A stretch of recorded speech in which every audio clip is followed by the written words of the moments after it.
I would like to remind you of a couple of key points for the event today. We request that all participants please turn off both their audio and their video, which is key. So all of you could do that. All questions for the speakers need to be put through the chat. And then as we have a very large number of participants today, I will be the one who will be selecting the questions for the speakers, but all of the questions will then go forward to the relevant speakers if we don't ask them today. We've set up a system for webinar polls and surveys. We have actually two different systems we're using today. You can see the codes there. There's menti.com for the first two questions and then Slido for the second. You just need to go to the relevant websites and enter the code, and then you will be able to enter your answers to the questions, and we will then have the results very quickly. So thank you very much for that. If you could all observe that, and remember, audio off, video off, and questions in the chat. And for the polls and surveys during the event, if you can go to the Menti and Slido. So just spend a couple of minutes doing that. The best way to do that for the polls and surveys is to do that on your phone, and then keep the screen open for the presentations and for the chat. So thank you very much. So just once again, on behalf of the Carpe Diem project, which is an Interreg Europe project, looking at really how you can change policy for and improve them to support digital transformation of the more rural and more peripheral areas of Europe. And we have been working now for 1.5 years, and one of the key topics we're working on is the area of tourism. Now, tourism, we put it in today's title, is about its evolution in a challenging environment. Now, the challenging environment is not only COVID, it's also the climate change, and it's also to do with the new policy direction of the European Union, the Green Deal, and who knows, possibly it may be even more a challenge because of what's happening in the United States today. But let's see, it's not only a challenging for tourism, but it's also challenging for the whole of economy and society. But tourism is a very, very, very clear indicator of this. As it spreads across all sectors, tourism impacts on wide areas of the economy, not only directly tourist visitors, but local supply chains, clearly airlines and travel, transport. It's a key sector in the European economy. But what we are doing within the Carpe Diem project as an introduction is really helping the more peripheral areas of Europe, are the ones who traditionally are outside the main digital innovation areas, to really turn this into an economic opportunity for their villages, for their towns, for their cities, for their islands. We have Madeira and Mallorca as partners, and also the country of Bulgaria. And what we're really looking at is also seeing how this transformation can take place, not in a vacuum of innovation and technological skills, but one where they are present, where people have access to them, where they can really make this opportunity count. So this is really, really fundamental. And remember that if we're looking at European cohesion and integration, any further exclusion from this digital integration will have very damaging effects. And we need this to ensure that social and economic isolation is turned into social and economic integration of rural and peripheral areas. Now, today, we're focusing on tourism, as this is one of the key areas traditionally that the rural areas, peripheral areas like islands have been really able to transfer some of the economic advantage in the richer cities and industrial areas into their own advantage locally, but clearly it has been under significant threat recently. And just to give you an overall view of our partnership now and what we're undertaking, as you can see from the map there, we have partners from the periphery of the north, the south, and also the center of Europe. We are the lead partner from the Nièvre in Burgundy in France, the most rural department or county of the Nièvre, where one of our key aspects is actually enabling the remoter rural areas to have access through digital services, through the extension of digital mediation brokerage services through rural hubs, and through the integration of new policies, particularly relating to attracting new visitors and perhaps new residents in the area. In Slovenia, for PDIH, the people, planet, I will get them to say that later, what all the P's mean. They are really looking at how you can support and enhance the overall digital transformation of the public sector, medium-sized enterprises, rural territories and urban areas. It's an integrated approach. It's really reducing that digital gap. And this is really the key thing for also European strategy. It's helping everybody to have access to the services that they all need. Right, and also, of course, and fundamental to all of our partners is ensuring that we all have access to high quality rural broadband structures and peripheral broadband, high-speed broadband, really for the whole of Europe. In Ireland, again, the remote area in the northwest of Ireland here, it's really engaging all citizens, trying to ensure that you have hubs, these rural hubs, which brings the opportunities of digital transformation throughout and enables really high upmarket digital jobs to be wherever. So wherever your company wants to locate, it can. So wherever you want to, you can move to the most remotest areas of Donegal and have access to all the digital services, the skills and the infrastructure that you need in order to make your business successful. In Umeå, in the region of Västerbotten, in the north of Sweden, what we're really trying to do, again, is reducing this digital innovation gap. It's ensuring that all services are not only available to urban areas, but also to the rural areas, and extending the services that have traditionally only been available to urban enterprise to all rural and peripheral enterprises. And then also, for example, another example in the island of Madeira is really creating the seeds of an island digital innovation hub, bringing together the different actors to ensure that when you need a solution for a clear program like COVID, you're able to base this on the resources you have within your own area.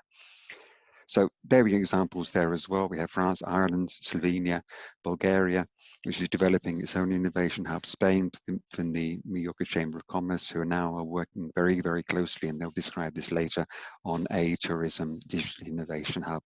So all of these countries, all of these regions are investing huge amounts of time, energy, and human resources into creating the baseline and also far more advanced levels of access to digital innovation hubs, the skills, the competencies, the infrastructure necessary to achieve this.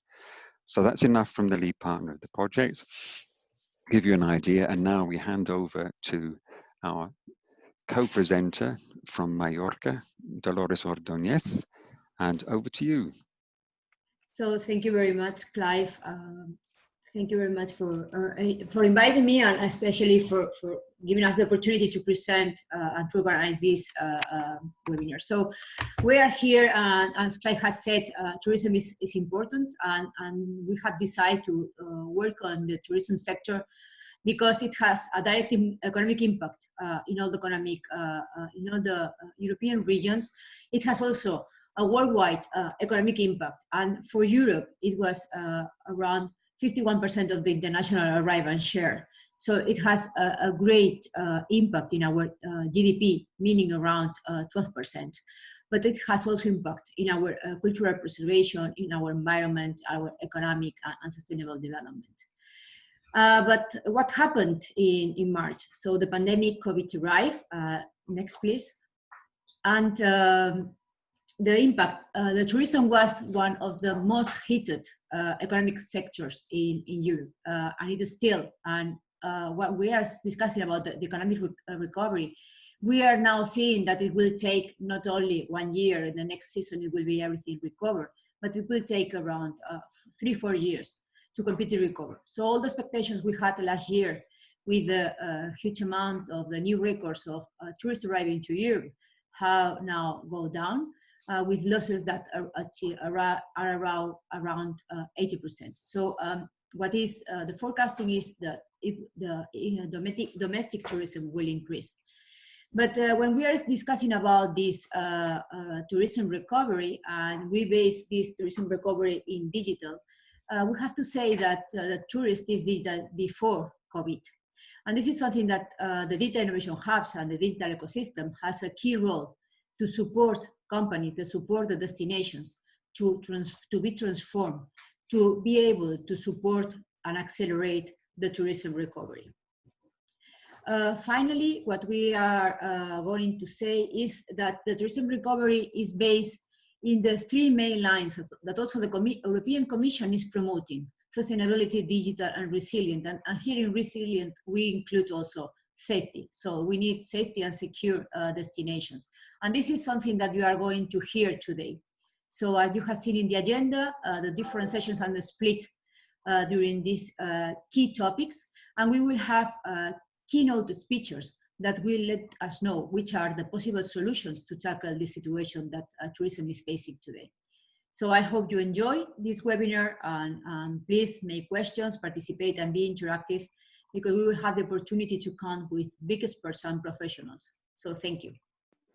And now, Dolores, we now need our first question to the audience. This is kind of an honesty check for you to see, you know, what you would really rather be doing now, to check whether you are a real tourist or not. So you've received the instructions about where to go to. So if you could put that up on screen, Dolores. Sure. Yeah. So, right then, I think many of us have been sort of, oh gosh, look at that. You're all really being honest here following this webinar. Well, thank you very much. So we'll keep there. We'll perhaps come back to the result in a minute or two, Dolores, but please answer that. And so do be honest there. Let's want to check so we to see how interesting this webinar really is. Okay, so as Dolores mentioned, one of the key aspects here is actually looking at the safety, because we're looking at really how digital innovation is used to increase the differences such as safety and sustainability. And for our first presentation, we'd like to go over to Miguel Campos from WOW Systems in Madeira. So who has developed a fantastic system there to ensure that tourists who arrive in Madeira are kept safe and secure. So over to you, Miguel. Hello, if you could share my screen. Emilia. Thank you there. Now, because we're in our partners here, clearly Madeira is one of the most important tourist areas, and if you... Yeah. Cliff, could you please share Yes, the screen? in a minute. Okay, thank you, Emilia.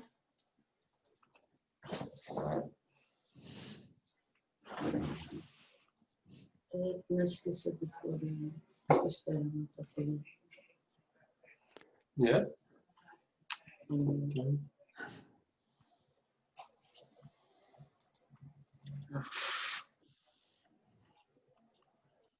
Okay, now, good morning, everyone. My name is Miguel Campos from Madeira, and today I'll bring you a quick demo on Madeira Safety Discover. So, Madeira is a very popular holiday destination in Europe, in the Atlantic Ocean, and therefore our economy relies quite heavily on tourism. Obviously, that with the COVID pandemics, and the measures that were taken, the full lockdown, the closure of the seaports and of the airports, tourism obviously had a lot of a downpour, and how the economy went down. So this represented a very negative impact on the region. But as you know, as the government started to think about reopening the region and lifting the lockdown, the problem started to appear is that basically was, how do we reopen the region to tourism while keeping everyone safe? But also, if tourists came in and had nothing to do because of service operators had also closed down, it wouldn't be very productive. So we also had to create a stimulus for the service providers that were closed down to reopen while keeping track of everyone and all the positive cases and eventual symptoms that everyone develops afterwards. So this was the challenge. And this is where having a digital innovation hub is very handy. So Madeira Digital Innovation Hub came to the rescue. And here, please bear in mind, we don't have a formal digital innovation hub in Madeira. We have several very competent entities from private and public sector that have been working together over the last years, collaborating, making proposals together. And this creates a multidisciplinary team that can brainstorm and iterate to create new projects. So basically, the regional health authorities started to thinking on this challenge, on this problem, and talked with Madeira Interactive Technology Institute, that is a very capable R&D institute in Madeira, to see what solution could be developed. So they came up with an online web-based platform to track symptoms and people who arrived to Madeira. And afterwards, the tourism bureau also came into the talks with the tourism enhanced problem. So they wanted to participate in this discussion, and this led to bring on other local SMEs like Madeira Best, which is a tourism experience aggregator, and WOW Systems, which is a IT solution provider. So all these entities work together in order to bring Madeira safe. So I'll just start playing this video, which is a short demo of the platform. So everyone that comes to Madeira needs to register on this platform, either before arriving or at the airport with help of staff. So you just register basic details of yourself, your name, your address, and contact number, and you start adding trips. Where are you coming from? When are you coming from? If you're a resident, if you have symptoms, even your seat number on the flight that you are arriving. So this will enable authorities to have a prior view of whoever is coming in and to keep track of everything. So you also need to state if you're coming from COVID-related areas or not, and other details. So everyone who arrives in Madeira has to have a negative PCR test. You can either bring one or be tested at airport free of charge. The result is then added into the platform, or you receive it by email, SMS, or by phone by the health authorities. So you can also manage your PCR tests in the platform.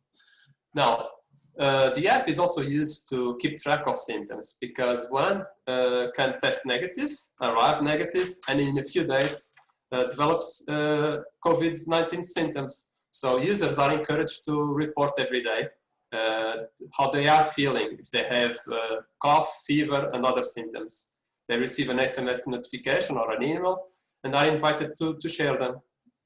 So this will eventually lead them, that's the idea, to be entitled to a free experience in Madeira, that is a free tourist experience. They eventually will receive an email with a promo code in which they go to the Madeira Best platform and can choose and book for free one of many tourist experiences available. So in this case, I've chosen a typical Levada walk in Madeira, and they can book it free of charge, as you can see.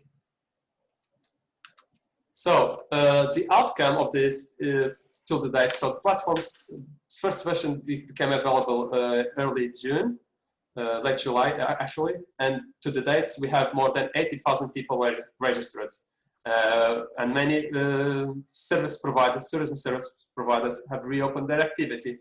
So this also was important because the tourism board started to see how important this platform could be and extended to other channels. So now if you book, for instance, a flight to Funchal with TAP Portugal or Jet2, and this is valid on selected markets, you are also entitled to a free experience. So this is how it's currently working. And to finish off, I'll just share a short promo video in which you can see how it actually works.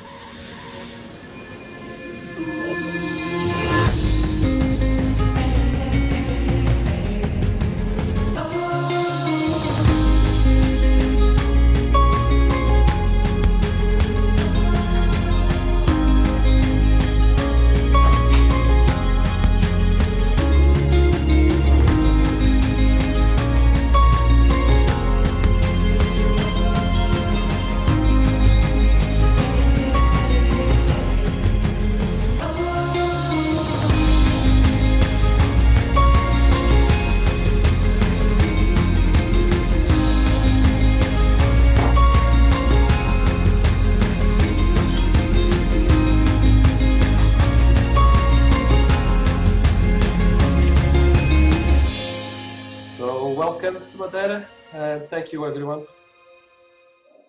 Back to you, Clive.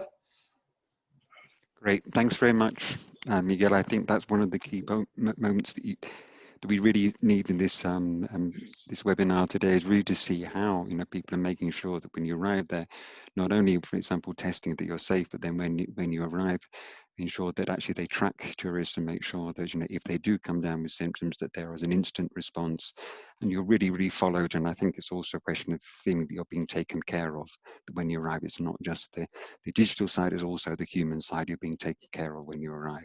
Now we'll hand over to Pedro Omar, looking at the another digital application, Safe Beaches, because of course not only when you arrive do you want to feel safe and secure, but actually when you go and visit the tourist destinations. So over we go now to Pedro, looking at the Safe Beaches app from Mallorca. Good morning, everyone. Thank you for inviting me. Does everybody see the screen? Yes, perfectly. Yeah. Perfect. Thank you. Okay, so thank you, Madeira. Congratulations, great example, and I think it's quite impressive. Well done. Okay. Briefly from Palma, we're going to explain you how did we manage the beaches and the sun, basically the sea area during this COVID-19. Okay, so basically it was done via different apps as well as several dashboards that allowed us to control all the access to the beaches and to make sure that everything was safe and secure. Okay. Basically, just to give you a quick update, during July, August, and September 2019, Balearic Islands received 5.2 million tourists. Out of these 5.2, 3.7 came to Mallorca and 1.2 came to Palma. Okay, annually, Mallorca receives 13 million tourists, and out of these 13 million tourists, Palma receives close to 6 million. Okay. Basically, there are 379 affiliates to the tourism sector and close to 9,000 companies. So basically, we are a service economy and dependent on tourism. Obviously, the beaches is a public space with a lot of pressure and obviously risk associated to COVID-19. Regulations needed to be applied, and there was a need to inform not only visitors, residents, but also all the productive sector. Okay. Basically, the objectives that we were looking for was Palma as a safe destination. We needed to maintain that idea. We needed to convey that message that it was safe to coming over to Palma and to enjoy the beaches. Inform in order to enjoy the destination safely, avoid concentrations and risky situations in public spaces, communicate all of our safety standards through all the different channels, and obviously do it from a holistic point of view. We needed to include all the value chain associated to tourism in this project. Basically, from our smart city, what we did, basically we came with the idea, we took on the responsibility of managing capacities, and basically what we did was to design a system. Basically, we have Wi-Fi installed in all of our municipality. We also have most of the beaches with cameras. So what we did is basically we created a dashboard that was the center of operations for all the information that already the Wi-Fi as well as the camera were basically taken from the beach situation and how the beaches were in terms of if they were crowded or not. Okay, all this information from the dashboard was being sent to a user app that the user could see on real time what was the occupancy of the different beaches, and before going to the beach to decide to which beach he or she would want to go. And then there was a lifeguard app that they were the ones doing a double check in terms of how the beaches were and the capacity and the occupancy of those beaches. Vale? Basically, the user app was developed for Android as well as iOS. Okay, and from the user app, you could see the occupancy in real time for each of the different beaches that we have in the municipality. Okay, for example, you see here Cala Mayor is each one of them, and there you see, for example, 880. That's the maximum number of people that can be on that beach at one time. Okay, so basically you will be able to see how was that beach and if it was good for you to go or not. And then on the second screen, on the screen on the right, basically before leaving home, you were able to see what was the occupancy of all the different beaches on the sea area, in order for you to decide to which one it was best for you to go or not. Once you arrived to the beach, you were asked to do a check-in on that beach, okay, to make sure that all that information we knew at each time, the number of people that were there. You could only do the check-in if you were 50 meters close to that beach. You were asked to check in the number of people and at what time you were arriving and at what time you were leaving. This information was being fed also into the dashboard, along with all the information on the Wi-Fi, as long as all the information on the cameras. Okay. And basically, this was the screens for the lifeguards. Okay, the lifeguards. There were also another point of entry, so they were every 2 hours. They needed to check that individual beach that they were basically taking care of on saying what was the occupancy rate, and all this information was going also into this dashboard. That was everything. That it was from where it was everything controlled. Okay. These are some screens of the dashboard, basically that all the different areas of the city hall, as well as the private sector, was connected to this dashboard. So everybody was able to see on real time how were those beaches performing on a day-to-day basis. And basically this dashboard has different points of security, that the dashboard, when a beach was arriving to 80% of capacity, automatically the police, the firemen, etc., were on call if they had to close a beach or not. Okay. And just to finalize, make sure if I can see this video, it's a quick video on how the application works. Okay. Are you seeing the video?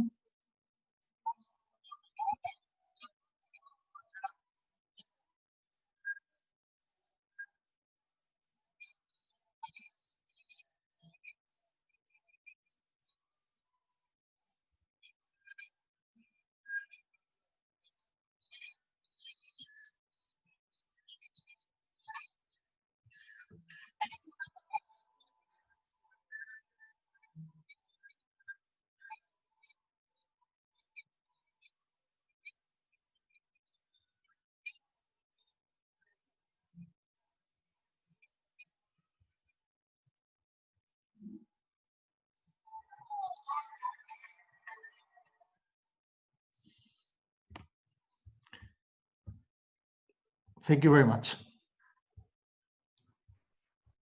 Thank you Great. very much, Pedro. And Pedro hasn't mentioned it, but it has been such a successful experience that now has been transferred to the whole region of the Balearic Islands. So thank you very much, and congratulations for the success of this initiative. Yeah, great, Pedro. Thank you for that. And it was also very interesting to see that you touched on one other area of sustainability, which is also the question of access to handicapped people, because I think that's something that's often forgotten, is that even within these more difficult times, we need to ensure that everybody has access, not only in terms of their human rights, but also in terms of they're all tourists themselves.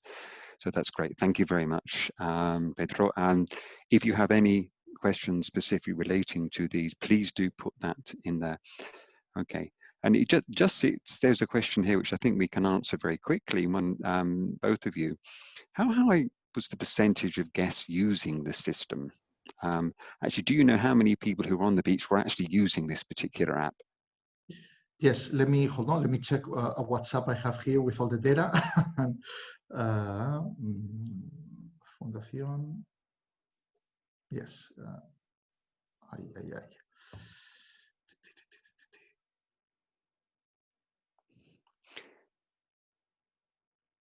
But just in the meantime, whilst Pedro is checking this information, the next section, which we'll be going on to very rapidly, is really looking at the issue of sustainability and digital innovation. Because it's not only, sustainability is something which is appropriate not only in times of COVID, but also in terms of general. The climate change is still happening. We still need to ensure that tourism is as sustainable as possible. And also it's sustainable not only in terms of its economic impact, but also the social and environmental impact, that is optimized wherever possible. Have you found the information, Pedro? Yes, no, I want to make sure. Yes, I have it here. I have it on an email. Yeah. So just out of memory, okay. Basically, we had a total of 15,000 downloads of the app, okay, during the 2-month period that it was operative until the market shut down, okay. And out of these downloads, 60% of the people that went to the beach did a check-in. It is true that it was voluntary, but besides being voluntary, 60% of those people that went to the beach did a check-in when going into the beach. Okay, great. Thank you, Pedro, for that. And that's so. Any more questions on these particular applications, please do put them in the chat, and we'll make sure they're forwarded, and then you will be answered after the event. Now over to the sustainability issue, and one key point here is that's come up again and again in Carpe Diem is that when tourism was impacted by the COVID crisis, very often the supply chains that were going into the tourism industry were suddenly broken. The market didn't exist anymore. And very often sometimes there were already in place local producer networks to ensure that we can actually help them access new markets or access existing markets. And what we really want to look at now is one of these examples from Slovenia that was really building on existing expertise to really help producers overcome not only the impact of COVID, but also ensure that in the long term they were far more sustainable, both in terms of their supply networks, but also in terms of clearly their economic livelihoods. So over to you, Emilia. Thanks a lot, Clive. So first, I have still one thing to do, and that is to explain what does it mean 4P DIH. So 4P DIH stands for Public-Private People Partnership. That's why there are 4 Ps. So the crucial thing is people and partnership. And I will now start presenting our local producer platform that was developed, that is being developed within Carpe Diem. Together with our stakeholders. I already presented what does 4P means, and this is a partnership between the University of Ljubljana, the Faculty of Electrical Engineering, and the Association of Municipalities and Towns of Slovenia. And it is also supported by the Ministry of Public Administration, who are also partners in Carpe Diem project. Why we are developing this Meet the Local Producer platform? We want to show how local farm producers are important, and we want to do in a way that we put people in the front line. We want to build storytelling about the people and not only about the products they're producing. This is especially important for people in rural areas, and this is a way to show new ways for economic and social sustainability by supporting local food supply chains. So what are our goals? As I already mentioned, we want to find new ways of representation and communication. So we want to bring local producers closer to the people who are using their products. So we want to use storytelling, to put the whole story behind. So it's not only about the cheese or the wine, but it's all about how the cheese or the wine were produced, who done that, so where they live, what is their daily life, what does it mean for them if you buy the product for them. And we believe that in this way, we will support sustainable local rural economy. And by knowing the producers, also we believe that people would like to visit them. So this is the way how we can boost sustainable local tourism. Because we are using digital technologies, also this platform are digital platforms, using this platform and through the whole system, so the Digital Innovation Hub, we believe that this is the way how we can increase the digital skills and competencies in rural areas. So what is the context? This is a result not only of Carpe Diem, but also of many other projects that we're implementing in our lab, so at our faculty. One of them is Smart Villages, Smart Digital Transformation of Villages in the Alpine Space. Then another Horizon project, Living Lab Research Concept in Rural Areas. And of course, our Fab Lab network. They all provided us with invaluable knowledge about local characteristics. So what is really important in the local areas, and they have enabled us to work directly with the local communities. So not for the local communities, but important is with the local communities. We're partners with them, so we want to hear from them and then to show them how digital technologies can help them. So we work directly with we call local influencers. So these are the people that have very good reputation in their areas, who are well connected in the ecosystems, and we call them local heroes. We have one of our local heroes with us today, Yanya, and you will hear more from her. So local communities, through their local heroes, are encouraged to suggest their ideas and solutions. And then we, together with the support of the digital technologies, can do everything to make their ideas come true. So what are the results? Currently, we are developing the platform at our laboratory. We are collecting data from the local communities, and our local heroes did a great job here to help us get the data from the local farmers and other inhabitants. So then we're also planning the activities for communication and dissemination. Firstly, we want to present this in Slovene because it's for mainly for our local markets, but we want to then show this in international markets as well. So what are the key messages? The platform Meet the Local Producer is based on the needs of the local community. So it's not what we believe that they need, but we want to hear from them and then make that true. Then we are enhancing rural DGEMs via digital services, so both public and private digital services. So I'm using DGEMs. This is well known for the Carpe Diem project, but for everyone else is this digital innovation ecosystems. Then for us, it is very important to promote sustainable and green culture in which information and communication technologies play an integral part. And by focusing on local farm holders and other food producers, we want this personal touch. So it's not about the technology, but it's about the people there, and the technology is only a media that will enhance rural people's life.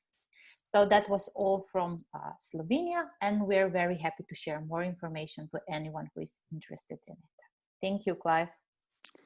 Great, thanks very much, Emilia. And just to add something to that, I think one of these things this shows is that you need to have this real partnership between people on the ground who want solutions and then bodies who can provide some of the technical solutions to meet their needs. And the second point here is actually the sharing across Europe. There are several of these initiatives taking place. So what we really need to do is to work together, because the more you can share experience and responsibility and competencies, the more you can meet the needs of the local producers, who are really the key here. We need to help them to survive. So now, over now to Dolores, who's going to introduce the next presenter from Mallorca. And just as looking at sustainable food is the key issue here, we're also looking at the circular economy, which is another one of the bases of the new Green Deal as well. Over to you, Dolores. Yeah, thanks, Clive. It's my pleasure to present Maria Frontera. Maria Frontera is the president of the Hotel Federation of Mallorca.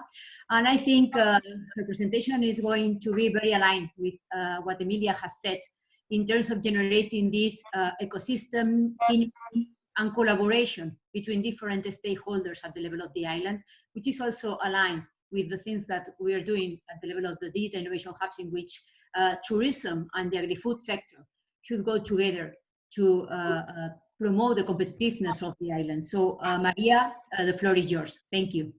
Thank you, Dolores.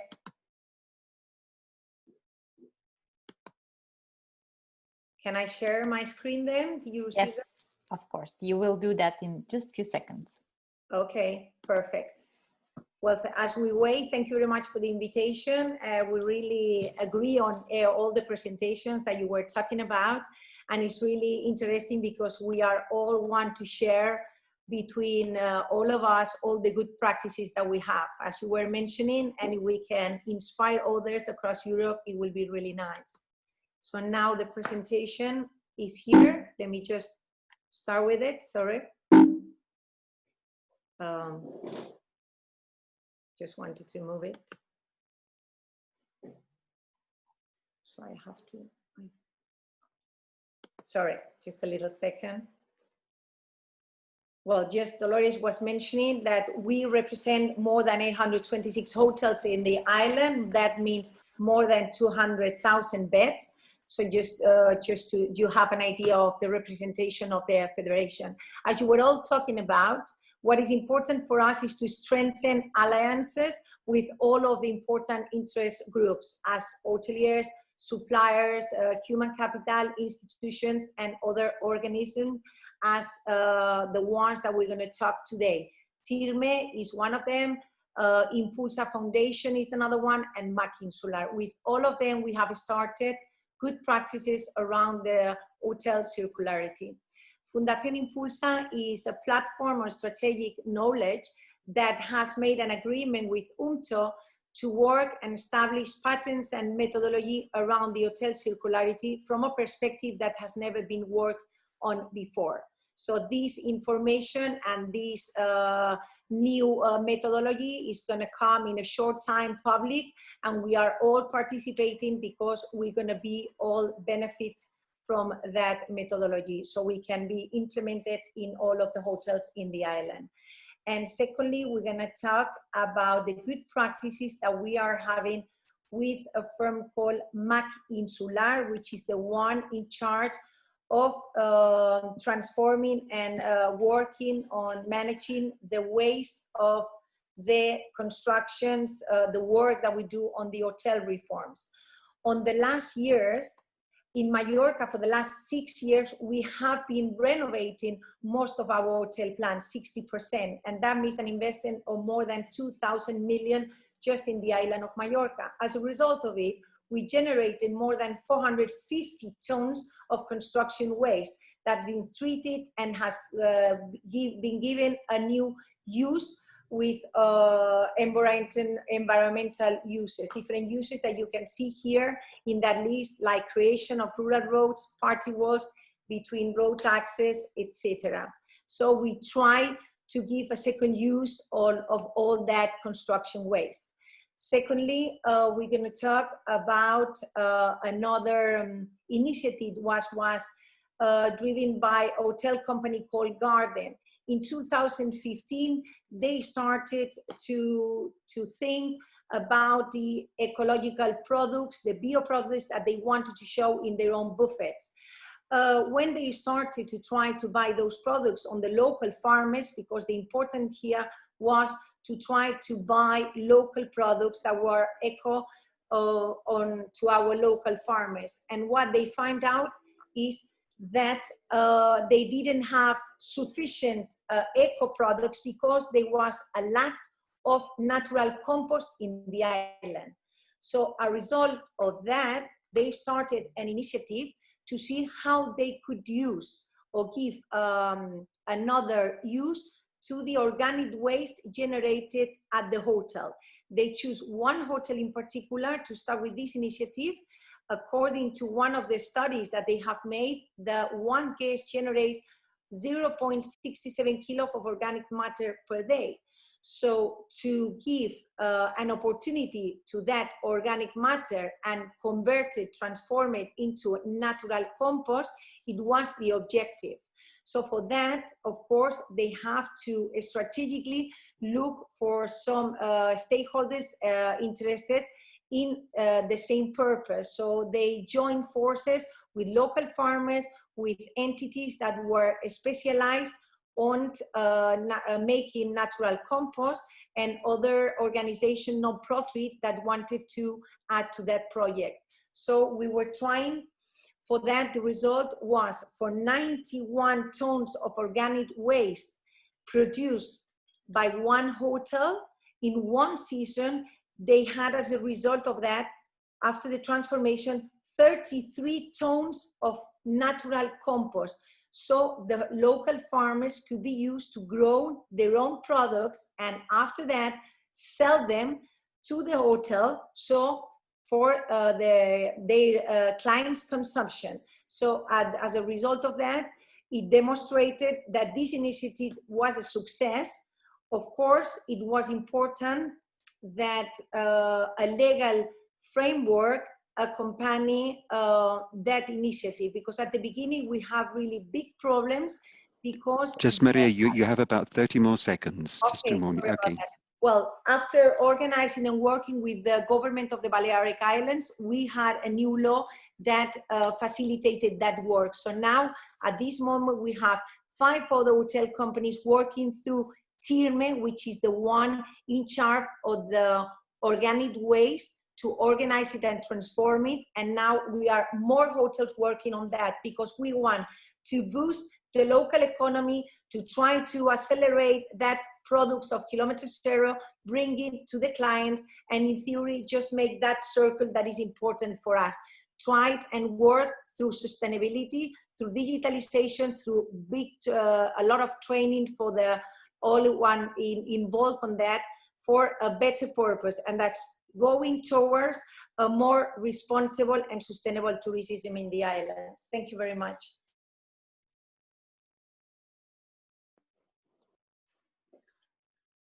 Thank you very much, Maria. And just to hurrying you up at the end, I think it was an extremely valuable presentation there, really looking at the way that circularity can also help increase the sustainability, not only of the hotels themselves, as waste is also a big factor. It has an environmental impact, it has a cost impact, and it also has a social impact. So the more you can reduce it and the more you can put it actually to a sustainable use, the better it is for the economy, society, and also for the environment. I cannot hear you. I don't know if it's... There we are. Anyway, there's over now to, we need to go to the next presenter now. And I think this is also something where we're looking at the sustainability of tourism, which is also directly looking at how the sustainability can be shared with the citizens and with the tourists themselves. We're actually looking at involving them, and this is in a way, let's call it crowding responsibility here, and actually getting people involved in helping to ensure the environmental and social sustainability of the areas that they are either living in or visiting. So over to you, Katrina, from Airnat in the northwest of Ireland.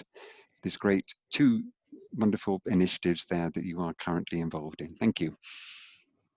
Hi everybody, thanks Clive. My name is Katrina Strain and I work for Airnact. I'm making this presentation today on behalf of Jose Manuel San Emeterio, who is actually the person working on Carpe Diem on these services, but he can't be here today. So I hope I do him justice. So I'll just give you a brief profile, first of all, about County Donegal before I explain the 2 services. So County Donegal is the most northern county in Ireland, and you can see the map there. We're located at the very top of Ireland. The current population is almost 159,000. It's the 4th largest county in the Republic of Ireland, and it's also the largest county in the province of Ulster. It's got a coastline of 1,134 kilometres.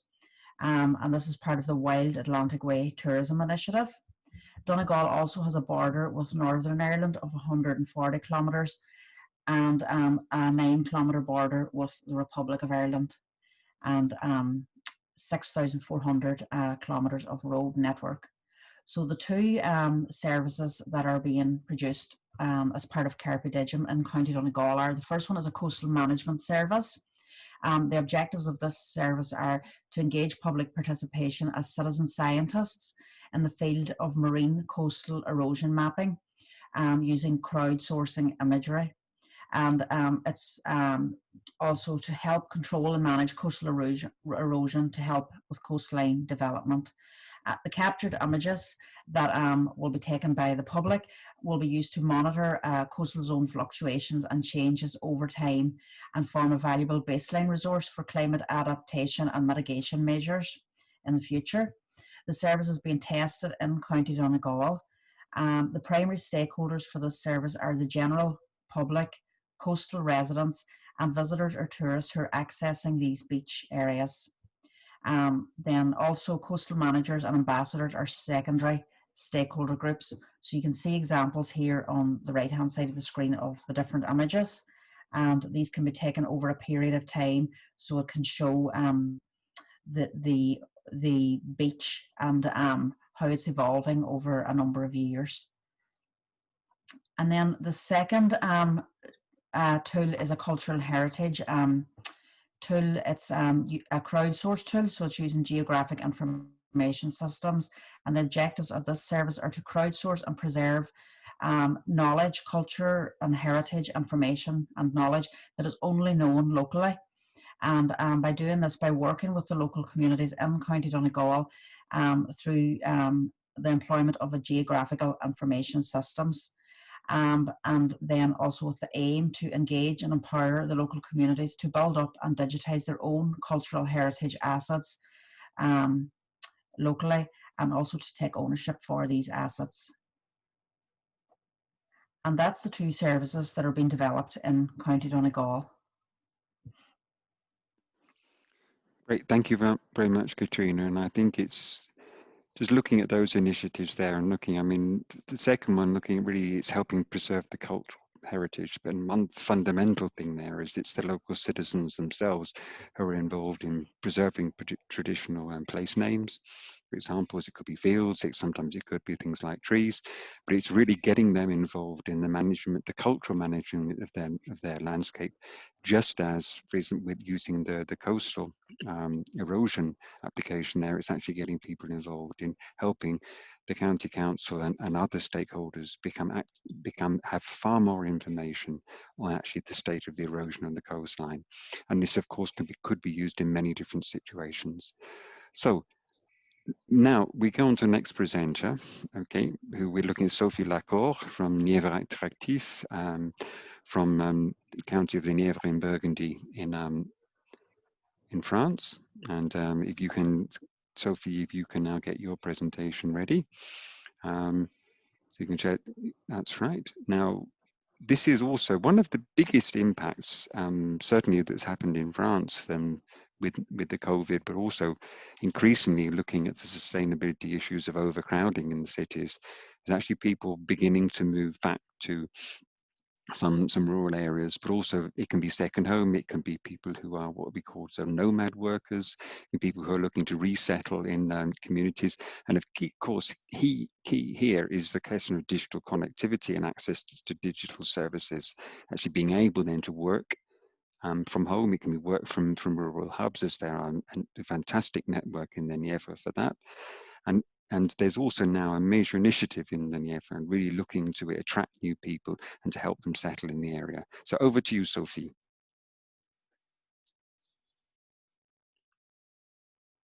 Can you share your screen? Yeah. Sophie, you are muted.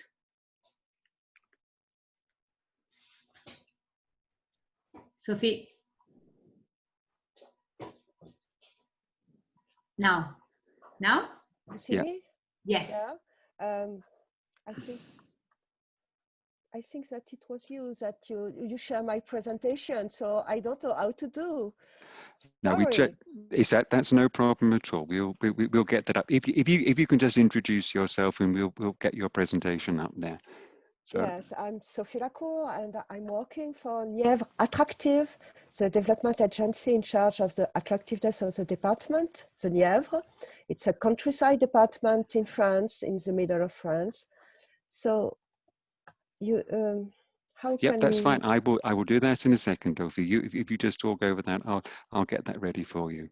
Okay. So here we are now. There's it up on the screen. So. Good, thank you very much. I will speak about an innovative operation called Try the Nièvre. essayer la Nièvre in French. In this moment, effectively, as you said, the change is very significant for residents of large city. Housing example without balconies or with no garden, and the transport is really hard. The quality of the environment is very difficult, and all these inconveniences generates a growing desire to move to the countryside. It's very pregnant in France, and I think it's other country too. In this context, so next please. In this context is that Nièvre Attractive, so the development agency in charge of the attractiveness of the department, has initiated an operating. The target was the inhabitant of large cities such as Paris or Lyon. Next, please, sorry. Yes, thank you very much. The offer was a week of vacation offer to test the Nièvre. The idea was very simple. You register on a website, you specify your plan to set up in the department, and if your candidacy is selected, you come to spend a week in the Nièvre. We offer you a personalized support, which we allow to discover the territory.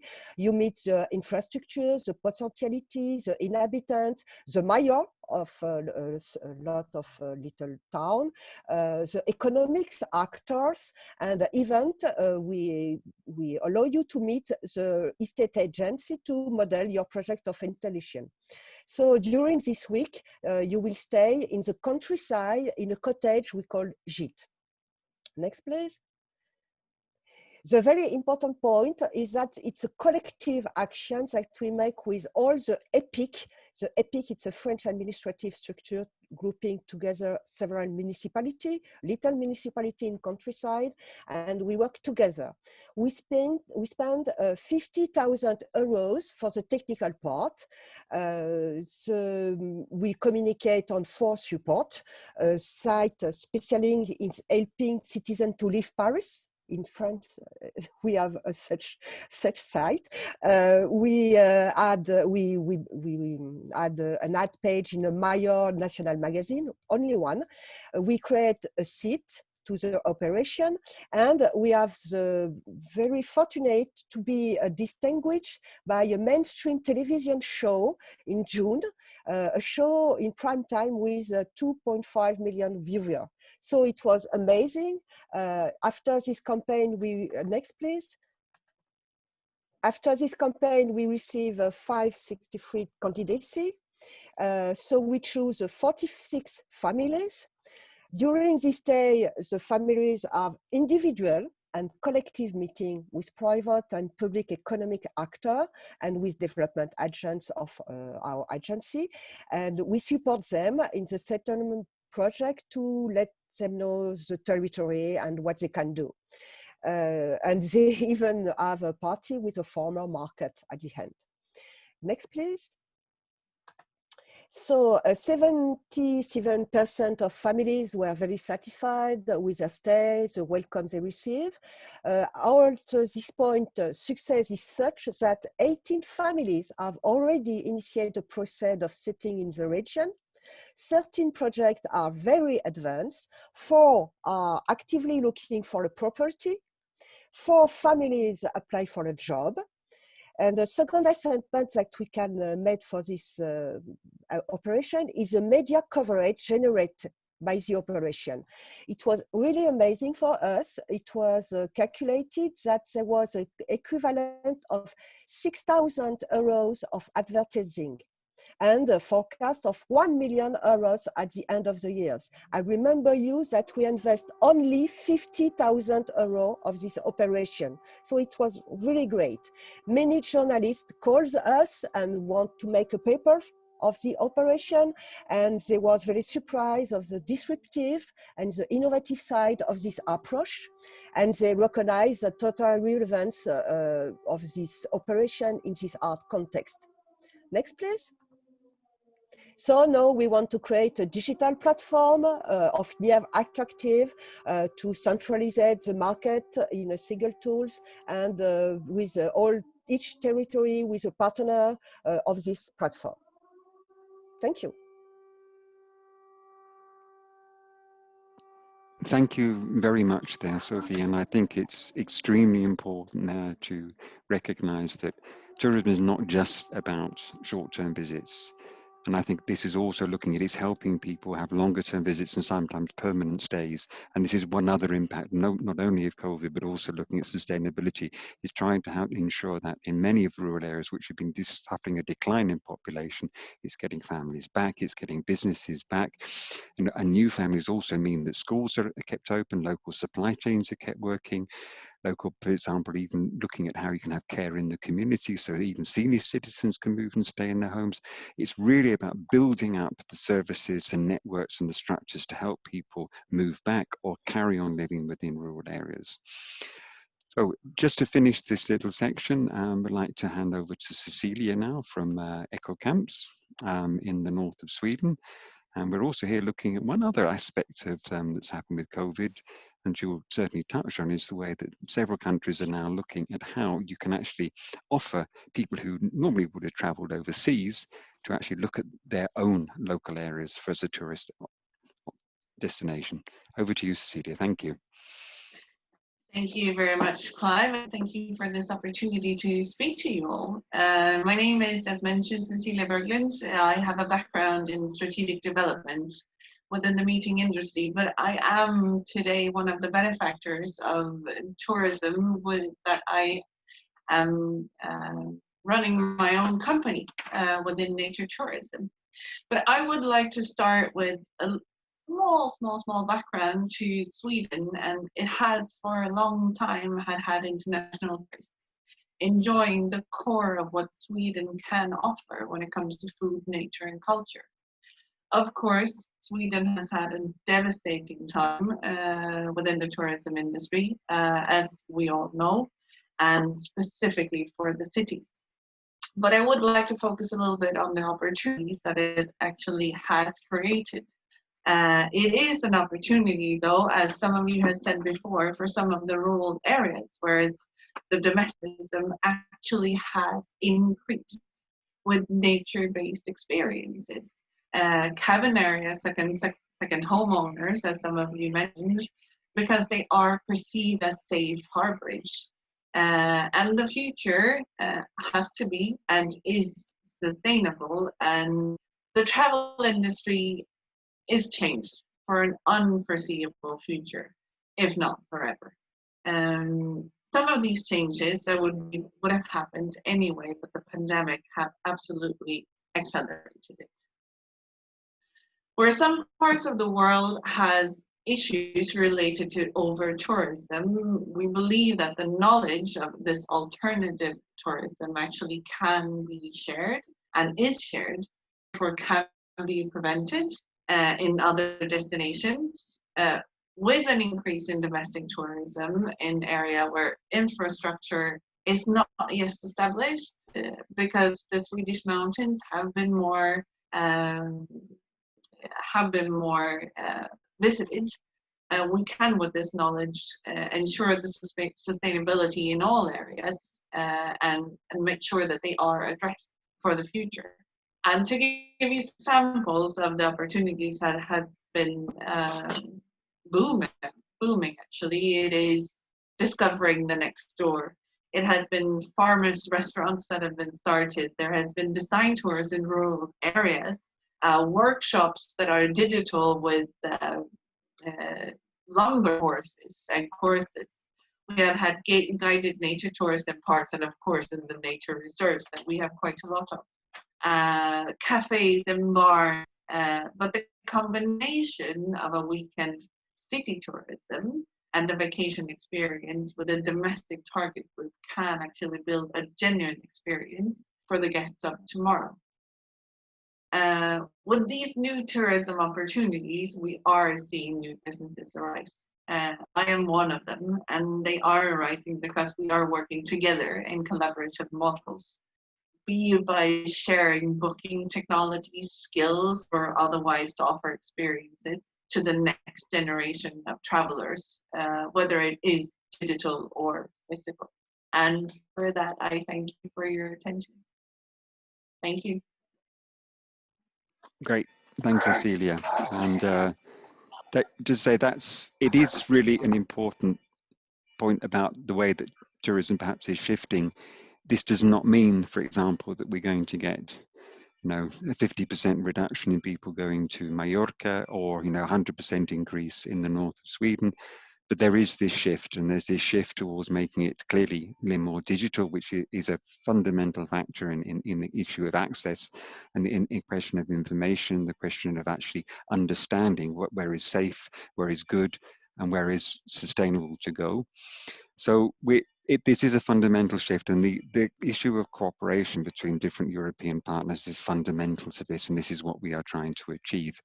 Now, one thing that we really, really wish to do, and we want to mention this also later on in the presentation, is the fact that we are investigating now, as a partnership, as a project, setting up a European Peripheral and Rural Digital Innovation Hub. How this is going to take part is something we need to ask you.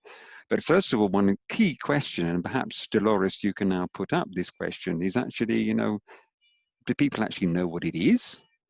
So could you just put up I think it's number questions 2 and 3. I actually, yeah. So here we are. So do you know what a digital innovation hub is? And I think that's something that we need to work on. We need to check. And so that's on the Menti. And we also now have a question relating to the process of actually setting up a digitalization hub for rural and peripheral Europe. Is actually what type of organization you work for. Is it possible to do 2 at the same time, Dolores? We can put up the 2 questions there, one on Slido and one on the Innovation Hub, or should we do that later? Well, we can do it later, but we are now 15 answers. So if we can animate or encourage all the participants to take 5 seconds to go to menti.com and use this code that you see on the screen, 4188568. We can then go to the next question. So we have already 18. So we are around 80 participants now. So please go to menti.com and use this code. So right. Thank you, 21. Yeah, that's super.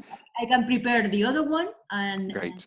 Well, that's I'm not sure, no. So we will have to explain what the Digital Innovation Hub is. Okay, we'll certainly give an opportunity to our speakers to do that, because a couple of them have mentioned just how important Digital Innovation Hub is to their work. And in the case of the Carpe Diem project, we use the expression DGEM, which is a digital innovation ecosystem, because particularly in many rural and peripheral areas, people have, with the idea of a hub, they think of one place, they think of perhaps an inaccessible place. But actually, when they're looking at accessing digital innovation and all types of access to digital competencies, it's great to have local availability. I know in Slovenia and in Geneva in France, this is the case with a large number of rural digital hubs, with Fab Labs, with maker spaces, which are really places which are locally give people access to the innovation and skills which they require. But just about a couple of minutes for questions. There's one relating to this issue of a digital innovation hubs, and I think it'd be great if Emilia could give us a bit more on that, what you consider them to be. And there's a question to Katrina, which is actually how you present the information on this cultural information on the app to tourists and to local people. So we'd have those 2 questions before moving on to the next session. So over to you, Emilia, and then to Katrina. Thank you, Clive. So a very good question. How do we understand digital innovation hubs? I think that different regions, different organizations understand them in different way. But the way we understand it's a very holistic way. So we believe that digital innovation hubs are the perfect way to boost digital transformation. And that is why they need to address digital transformation in a holistic way. So in our case, we do not only address the economy, the companies, the SMEs, like in many cases they are addressed, but we also want to include the public administration and especially the local communities.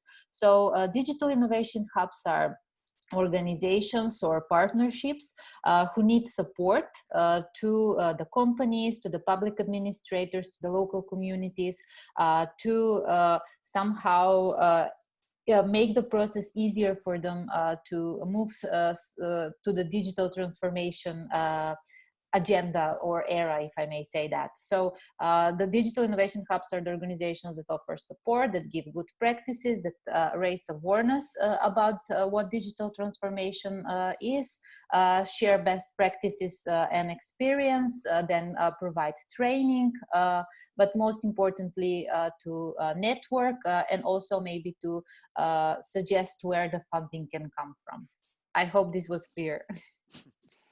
Right, thanks very much, Emilia, on that. And I think it's a key area of our work, and we're certainly working on actually ensuring that the digitalization hubs or ecosystems are accessible, and that's the key thing. It's actually providing the competencies, the skills, and the access which are accessible to people in more rural and peripheral areas. Okay, now quickly over to Katrina. Just about this this issue of how you present this cultural information to the tourists and to the local people that you have gathered through this application. Can you add something to that to answer a question? Hi, Clive. Unfortunately, I'm not sure, but I'll find out the answer to it before this is over, because I'm doing this presentation on behalf of Jose Manuel, who's involved in it. So I'm not totally sure how, when the information is collected via the GIS, how it is actually presented to the tourist. Okay. But I'll find that out for you before this is over.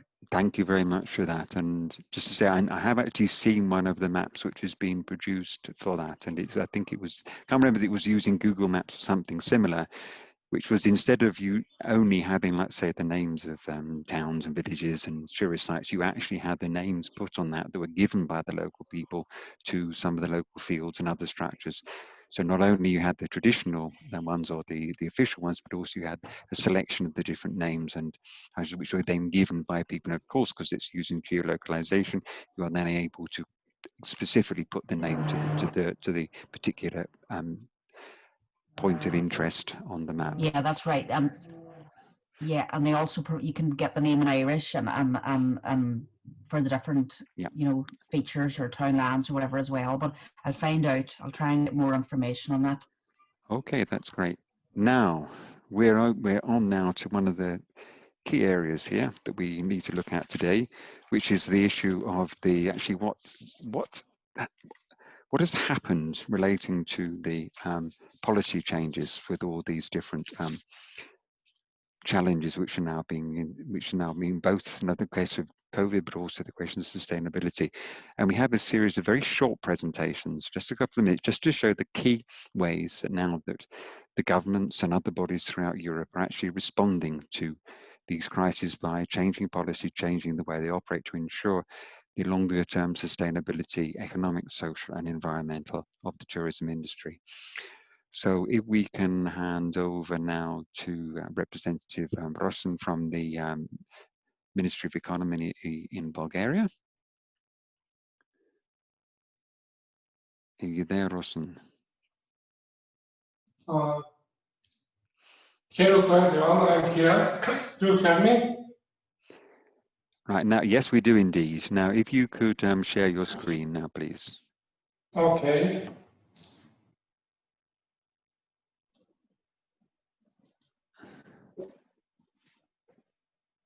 If you could put it on the full screen and then that's it. Great, thank you. Maybe it's enough. That's fine. Okay, thank you for the floor. Here for everyone. I will give you some information about some practical measures for tourism. My name is Rosen Draganov from Ministry of Economy of Bulgaria. I represented the Mandatory Authority of Operational Program Innovation and Competitiveness. What about the measure? The measure is for support the micro and small enterprises. We have two steps to support. First of all, I want to say that we have some communication with other government, with another business cooperation, and decided to open our program for business from tourism.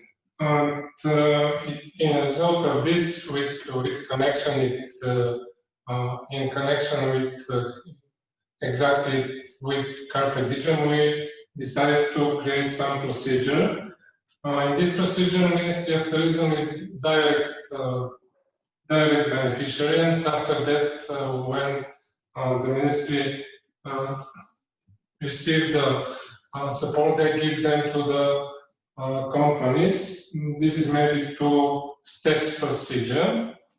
What about the main characteristic of procedure? The support is oriented to operational capital only because we now have the results of COVID-19 and have some problem for small and medium enterprises. The budget in the procedure is not so high. The budget is 5 million euro. We focus the support to micro, small and medium enterprises registered under the Tourist Act. There is eligible candidates in this scheme. What can I say more? Maybe this is basic information for this procedure, and in future we think about more instruments that will give more support to this kind of companies. Thank you. This may be all in basic. Thank you very much. I think one of the key things we're saying is that the measures are all really to help really bridge this gap that many SMEs and others are having now within the decline in tourism numbers. And it's very important, as obviously you're doing now in Bulgaria, to ensure that there is this bridge, because many of them clearly, with the reduction in numbers, a reduction in activity, and this is throughout the economy, but particularly in tourism, really need the support of national and local and regional governments to help bridge them over, not only with the, for example, like we saw with producer networks, which is helping keeping the economy going, but it's also supporting them when they clearly do not have the income stream anymore. Just quickly now we go over to Mallorca, to Carlos Biblioni from the Chamber of Commerce and Industry there, who are actually looking at the role of their digital innovation hub as a key element of policy change. Over to you, Carlos. Can you stop sharing your screen now, Rosen? Yes. Okay, and then we go over to Carlos. Maybe. Thank you very much. Carlos. Thank you. Thank you. Thank you very much. Hello, everybody. I think that you see the screen now. Yes, perfectly. Okay. Well, I'm Carlos Biblioni from Mallorca Chamber of Commerce. We are one of the partners in Carpe Diem project, and here we are representing Balearic Island. Okay, it's not. I don't have to mention how important is tourism here in the Balearic Islands. I think that Pedro and Maria have already done it. So let's straight on focused on digital transformation. No, the Balearic regional policy to promote digital transformation in SMEs is aimed at raising awareness and offering personalized services. Emprembit program is in the incubator of technology-based companies at Barbit is the clear example of the work carried out by the Balearic government. This is an experience that they want to integrate into a public-private partnership environment that allows the creation of a wider digital transformation ecosystem. This is the main objective that the Chamber of Commerce promotes from the Carpe Diem project, and is achieving that with the help of Divaitur, the Balearic Digital Innovation Hub, and all its partners, Turistec, University, and Agri-Food Cooperative. We as private actors are working in close collaboration with the regional government to make it available to entrepreneurs and companies with a wide range of activities and services in order to increase their competitiveness.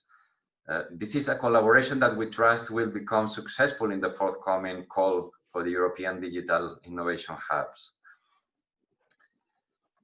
We believe in this system through different funds, here the IF, Spanish Ministry of Commerce, regional governments. This public-private partnership model allows Mallorca Chamber of Commerce to offer free advice for action plans related to digital transformation. You can see here InnoCámaras, TICámaras, Ciberseguridad, and direct aids for these companies to implement the action plan, consultancy in internalization, workshops of e-commerce and digital marketing, and in a near future to carry out with new services to companies that respond to new challenges of this economic and health crisis, such as program for tourism and sustainability competitiveness, among others. So that's all, Clive. Thank you very much. Thank you, Carlos. I think clearly this is a policy and a practical initiative, because one of the key things relating about an innovation hub and a digital innovation ecosystem is to get all of the key stakeholders working together to providing the services on the ground, but also making business, making citizens, making all public administrations really aware of what is possible, what can be done. And as clearly has been seen with the initiative which was presented earlier relating to the safe beaches, is actually been having the local capacity to be able to provide the solutions on the ground that the country needs. And I know also with your circular hotels and your local supply chains, you're really putting into operation and practice solutions that your country needs at the moment, your islands need. So that's why this is so valuable and important to continue working with digital innovation and network in hubs and in ecosystems. Right, we now hand over to Duarte Freitas, who's the president of our partner organization in Madeira, and we'd like to hand it over to you. Thank you very much for attending, to look at some of the key measures which are being undertaken there. And if you can remember now back to the beginning of the presentation, which was looking at this Safe Madeira application, but also there are wider measures being undertaken within the island to ensure that tourists have a safe and sustainable experience. Over to you, Duarte. Hello, Clive. Hello, all. Good morning. Let me just share the screen.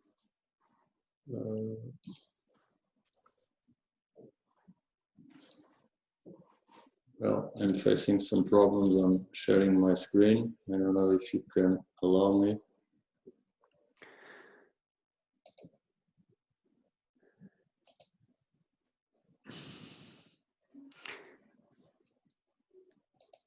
Now, if we have...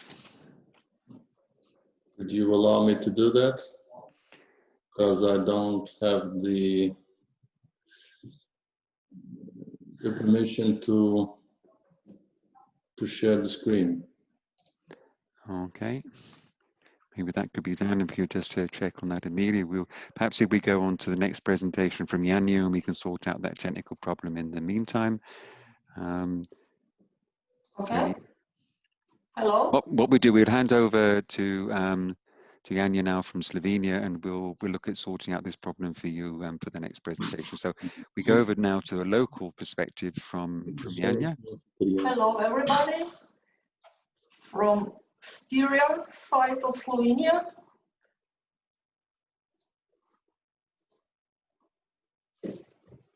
Does anybody see the screen? Okay. Yes.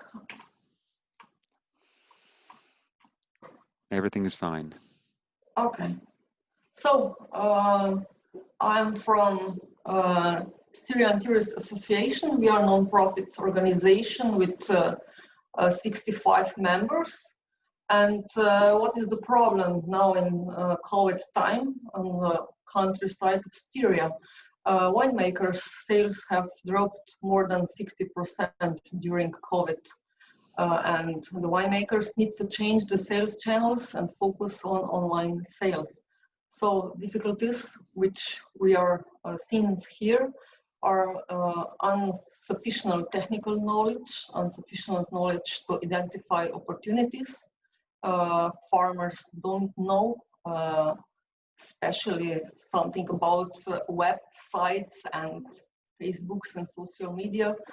So we need to training on new digital technology.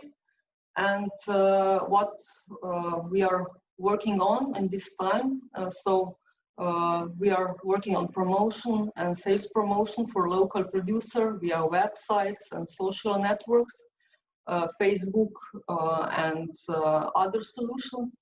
We have also created an innovative platform for local producers in Rural, and we are training our local producers or farmers how to use Zoom, Skypes, and other webinars platforms for meeting and talking with each other. What we should do, or maybe what we need to do, we need to work on policy responses with building network capacity. We need to work on technical assistance with digital training and skills trainings, financial assistance, development on researchers for innovative solutions and smart growth. And also we are working a lot on promote sustainable tourism in our region. Proposals for implementation, what we know and what digitalization brings to our countryside in Svečina and also in whole region, opportunities, innovation, and challenges. We all know that tourism is a key component of European economy, and this is a point of view from our side. Thank you very much. Great, thank you there. And I think it's also, particularly what you're underlying is actually getting the digital skills down to the key users and the key stakeholders within the rural communities. Yes. And this is absolutely fundamental. It's actually making these accessible. And one of the key areas of the working on digital innovation ecosystems and hubs is to actually provide the services as locally as possible. This is an objective of the European Union, the European Commission, and that is exactly what we're trying to achieve. It's actually this inclusion of all stakeholders in the digital innovation economy. It's not excluding. And I think this is, as one member of the Commission said, we don't know where the next great digital innovations are coming from. There are 25% of the population live in rural and peripheral areas, and it can just as well come from them as it can come from the big cities. We need to ensure that everybody has access and can innovate and participate and contribute. So over to you, Duarte. Have you sorted out your problem? Yeah, let me try. Okay. Yeah, I think it's okay right now.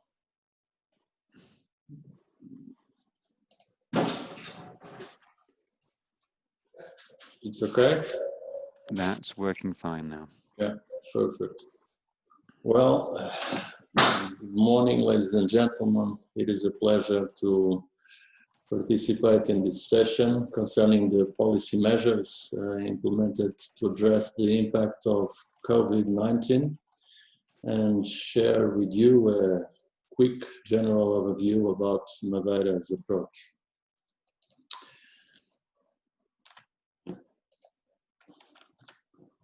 Let me start with a very brief slide to introduce Madeira as an outermost region of Europe, where tourism represents more than 1/4 of the regional GDP.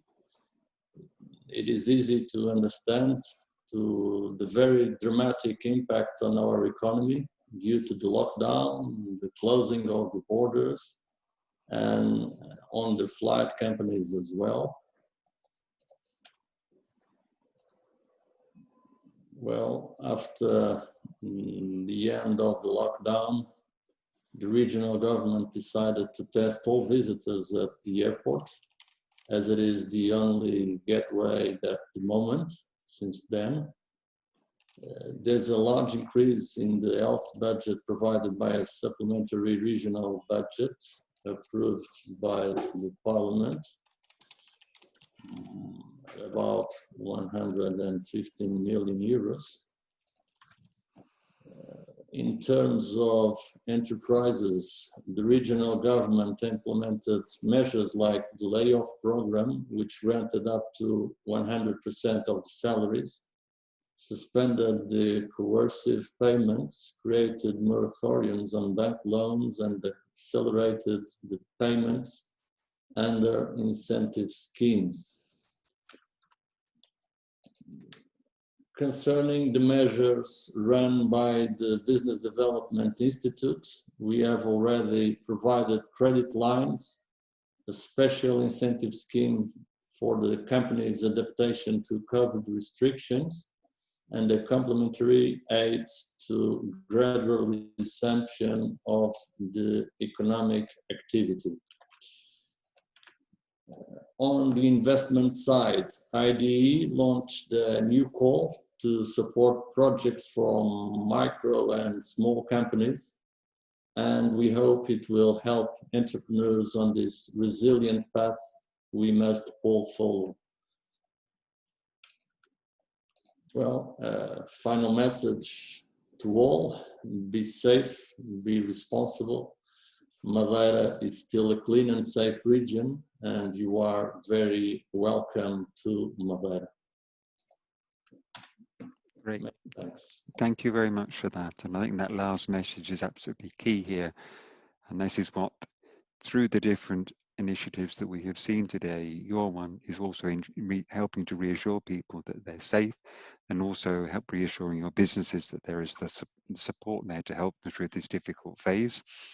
But clearly, when the tourism market reopens, it is also going to be the locations which can offer this type of safety and security, but also ones like we have seen before, which offer these improved local supply networks, looking at green and circular practices. I think people are going to look more and more and more at the impact of their tourism destination, their tourism choices. This is clearly fundamental. Now, the very last session of here, and here we really need some questions and answers coming to our presenters. This is a panel session at the end, where we really want to get some of the key players who have been presenting today and been involved in actually making some real statements, make contributions to the future of this industry. But first of all, I would like to welcome Elena Angiolini from the European Commission, from DG Connect, who's going to help us to place the issue of these digital innovation hubs that have been mentioned so often today really in context, and really giving the state of play, what's happening now. But first of all, thank you very much, Elena, for joining us today. And I hope that the presentations and the comments and the questions have given you a good idea of what we're doing as a project, and what also our stakeholders are working on to provide the solutions to help the recovery of this industry through the principles of digitalization and sustainability. Over to you, Elena. So good morning, everyone. I hope that you can hear me well. Good. Yeah. So I'm going to share my screen because I have a short presentation about the digital innovation hubs. So I guess you can see that.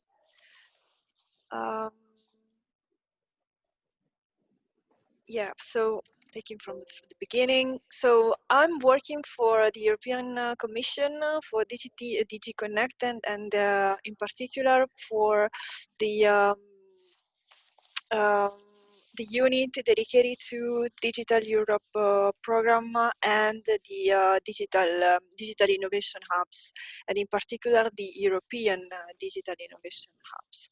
So just an introduction, because I heard already a good definition of digital innovation hubs. So what I'm going to present to you is the version 2.0 of the European of the digital innovation hubs, which is the European digital innovation hubs, which is a little different from the official digital innovation hubs already existing, and who are integrated in the JRC catalog. Because the European digital innovation hubs are integrated in the Digital Europe program, which is the European program dedicated to the development of capacity building and the development of digital technology among the industry and public sector. And so among all the pillars of Digital Europe, there would be including artificial intelligence, cybersecurity, high performance computing. There would be also a part dedicated to the digital innovation hubs as instrument to spread and to support digital transformation, to collaborate also to enhance also the collaboration between networks between different European digital innovation hubs in Europe, and also try to find synergies with other programs. And in this, for the first time, it's also the Digital Europe program, and for the establishment of the digital innovation hubs in the Digital Europe program, there will be also the collaboration, a close collaboration with member states, because they will contribute to define the pre-selected candidates to apply for the restricted call dedicated to the European Digital Innovation Hubs, who will be published in early next year, hopefully. So I could listen to some good practices and very good expertise.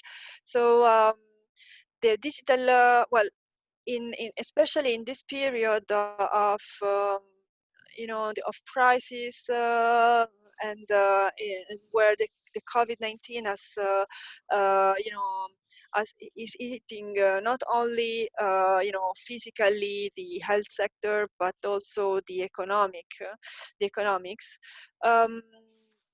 The digital innovation hubs have played a really fundamental role in terms of support companies in their digitalization, and also to accelerate this process.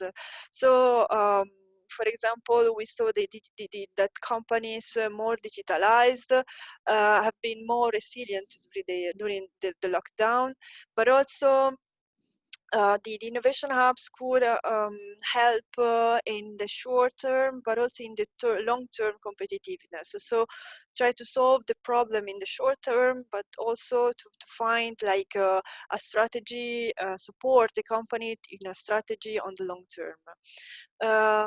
And also, since the hub would be somehow, addressing digitalization, but addressing also a specific, I would say, a sector, or and to support the specific sector, the main sector of the region, then would be also a support for those companies in, for example, in those sectors that has been really,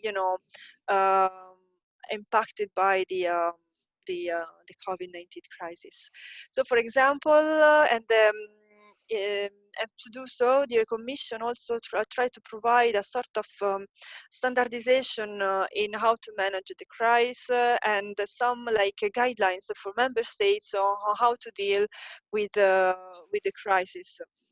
So, providing guidelines, but also thanks to some European projects to organize, and with the support also with the digital innovation hubs, to organize like hackathons, but also provide the new technologies to enhance safety of in holidays, during the holidays.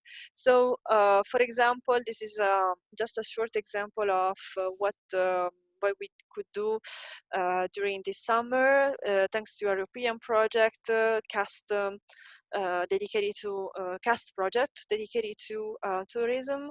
So they organize a hackathon with the support with our support and the support of DigiGrow, and so the winner of this hackathon was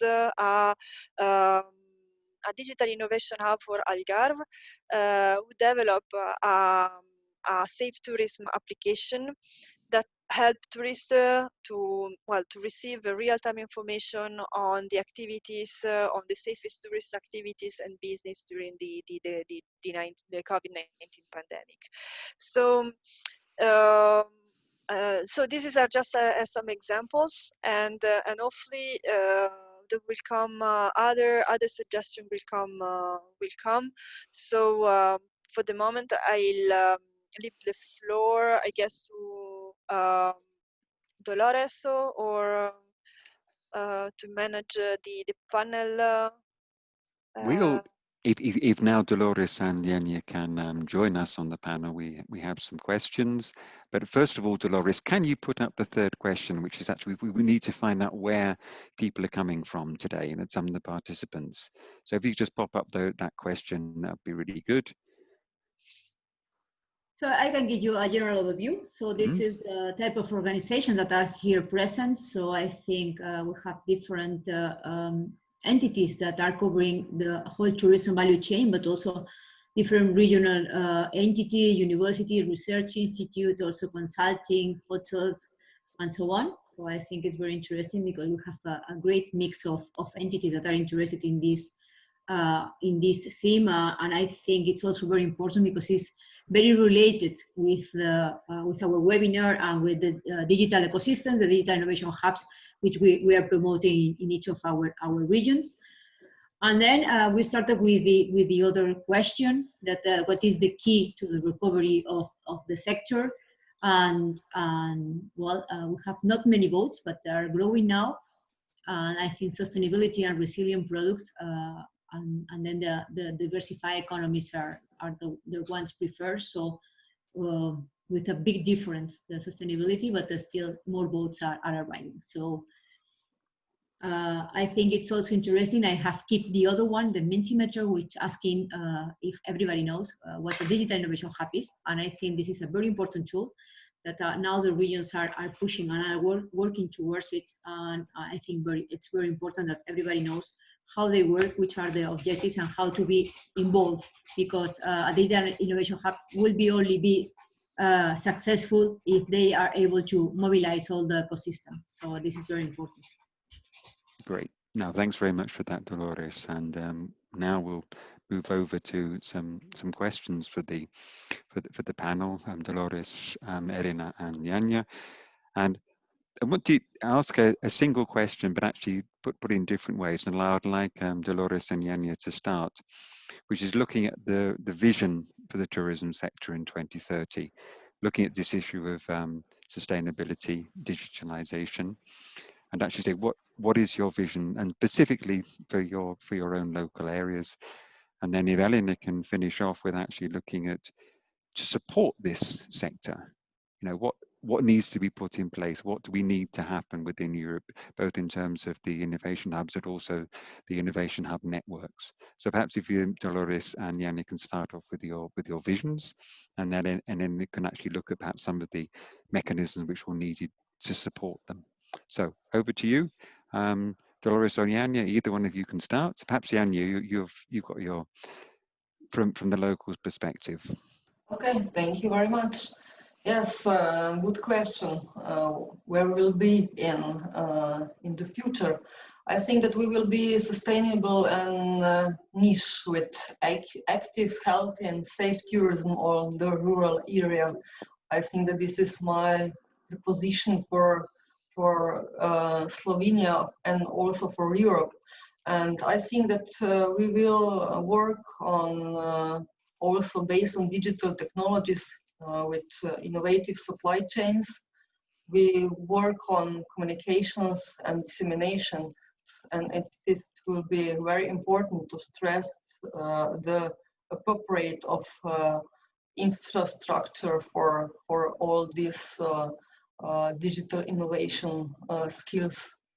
So this is, I think, my way to another 10 years in Slovenia, in the countryside of Styria. Okay, great. Thank you there, Yanya. Over to you now, Dolores.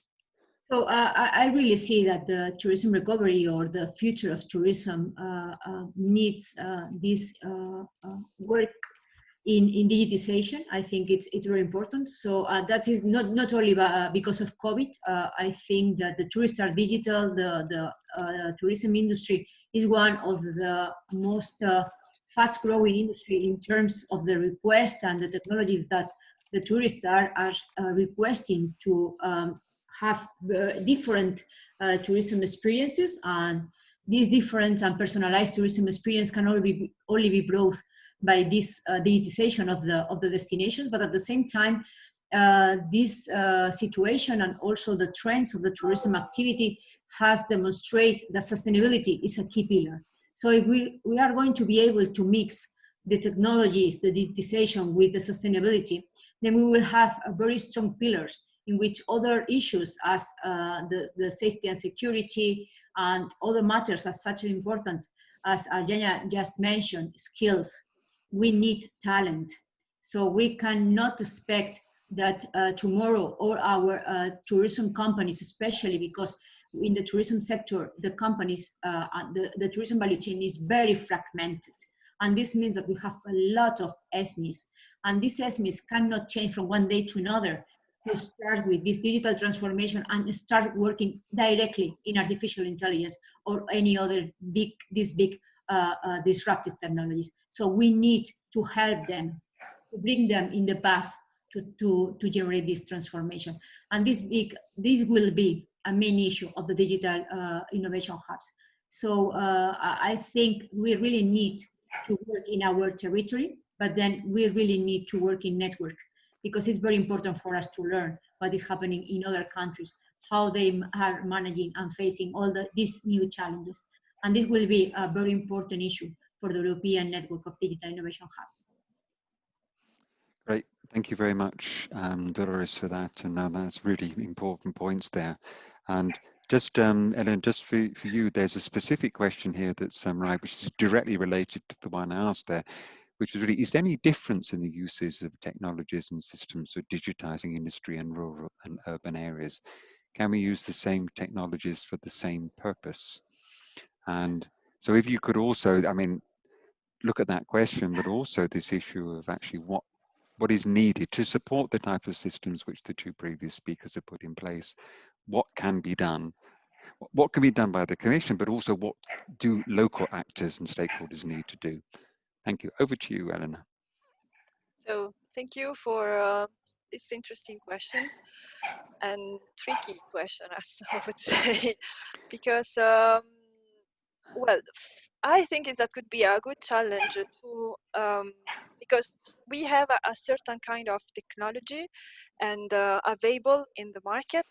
So I think that could be a good challenge for a digital innovation hub, but also for a local institution, a local agency to support in the two different way, like the rural area and the urban areas, with the best technology. So that's why I think that the digital innovation hubs could play a very crucial role in this process, because from one side they provide like the service test before invest. So in this way the companies, but also the public sector who want to come to to improve their level of digitalization can test the technology and try to fix the most suitable one for the specific purpose. And and this will be done together with experts, and also provide some skills at the same time, so trainings in order to well, train people to know how to use this technology, because otherwise it would be useless to have this kind of technology if nobody would be able to do it. Another point, it's crucial from the Commission point of view, since I mean, we are a little bit, out of the reality, I mean, the local reality. And so what we needed, I think that it is the good point, the strength, the real close collaboration with member states in terms of, because the member states and the regions knows what are their problems, what are their needs, and so based on their input, then we can arrange somehow and adapt also our guidelines and even our instruments, because the main point is to be able to reach the small company, the little municipality that would like to increase their digitalization and would like to be, and would like to resist and be more resilient in this period, but also try to evolve in order to be still able to maintain their market. So so that's why the collaboration commission with member states, and also we try to put in place some specific tools, but also try to find increasing synergies between the different programs that we are put in place. So for example, the new resilience and recovery and resilience facility, that could be an instrument that could help member states in order to solve or support somehow the the companies, the economy, but also the public sector. At the same time, try to from one side also the regional funds together with the Digital Europe could be also another solution to evolve, and then try to play. I know that is not easy at all, but try to find the best way to.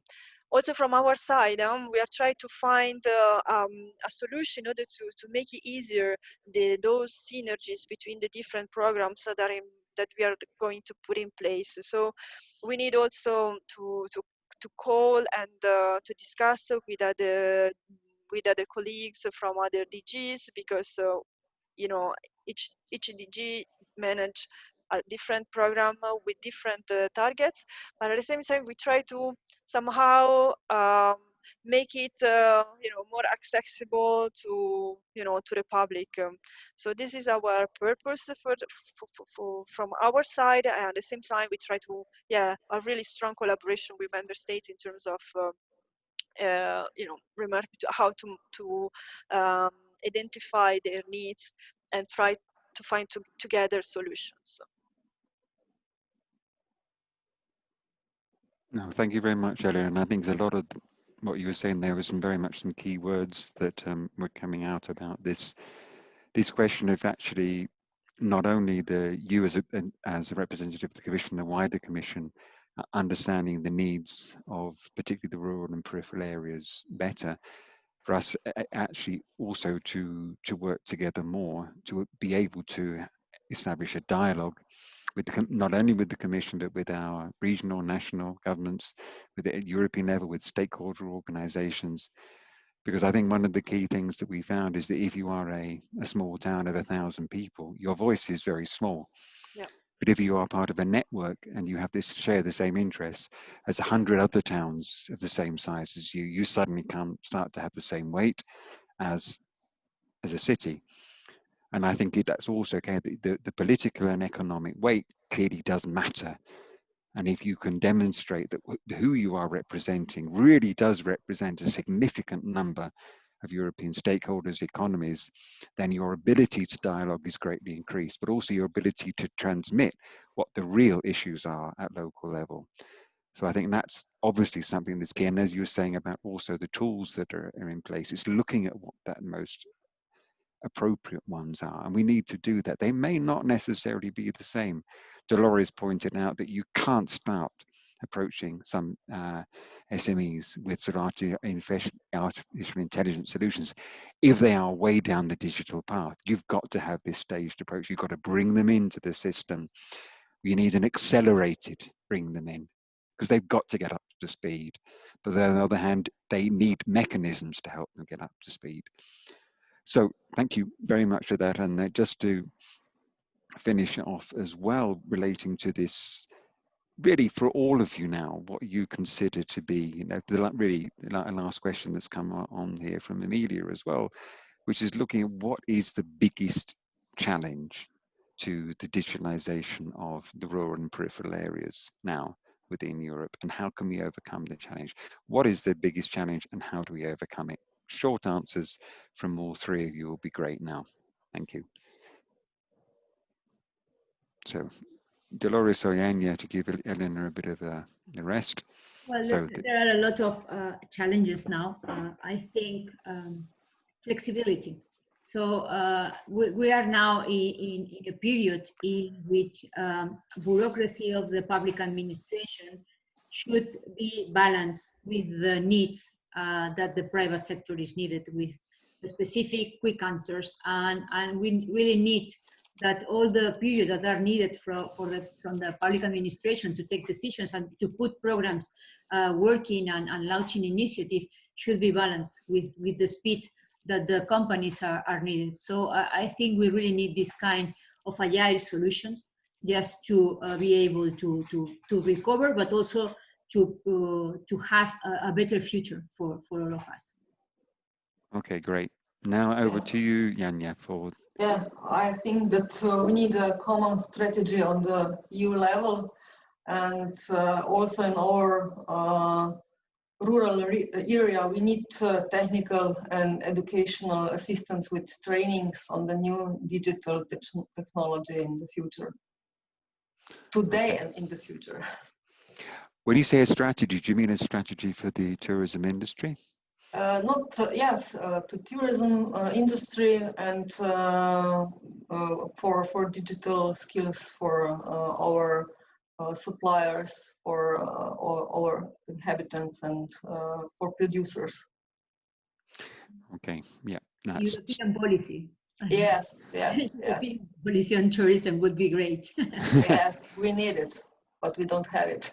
Yeah, okay. Well, that's a big subject, I know, at the moment, and it's really trying to either have a direct strategy or ensure that tourism is also included as a key element of the strategy in other areas. Both, it's really getting that there. I know that's not something you can necessarily answer directly, Eleanor, on that, but it's certainly just on this. Now, what for you now is really the sort of the key challenge and how we can overcome that. Okay, over to you.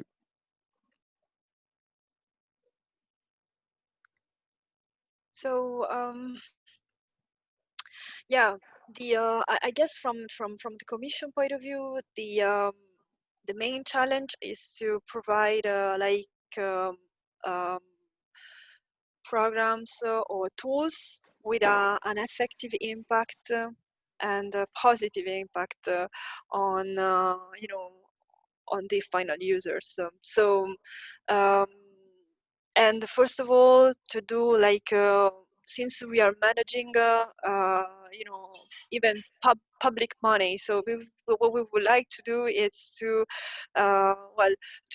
to have a really relevant impact and try to put during this progress, during this this program period, to make the difference. So try to take a picture of today, and hopefully in 6 years to try to have a relevant increase and increase of company with completely 100% digitalized, and it also having impact also in the different areas,